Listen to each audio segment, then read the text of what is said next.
شب برات کی اہمیت۔ ام المومنین حضرت عائشہ صدیقہ رضی اللہ تعالیٰ عنہا ارشاد فرماتی ہیں کہ ایک رات میں نے حضور صلی اللہ علیہ وسلم کو اپنے بستر پر نہ پایا تو میں حضور صلی اللہ علیہ وسلم کی تلاش میں نکلی تو میں نے آپ صلی اللہ علیہ وسلم کو جنت البقیع میں پایا کہ آسمان کی طرف حضور صلی اللہ علیہ وسلم نے سر اٹھایا ہوا تھا۔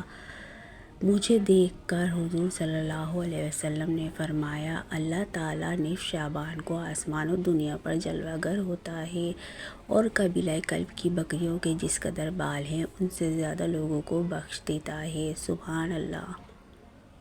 شعبان کے روزوں کی فضیلت۔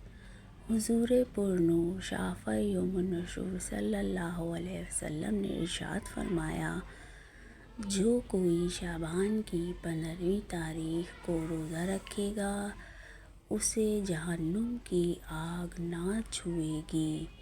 نیز ارشاد فرمایا، جس شخص نے شعبان میں ایک دن روزہ رکھا اس کو میری شفاعت حاصل ہوگی، اور جو شخص ماہ شعبان کے 3 روزے رکھتا ہے اور پھر مجھ پر درود و سلام پڑھتا ہے تو اللہ تعالیٰ اس کے سابقہ تمام گناہ معاف فرما دیتا ہے اور اس کے رزق میں کشادگی عطا فرماتا ہے۔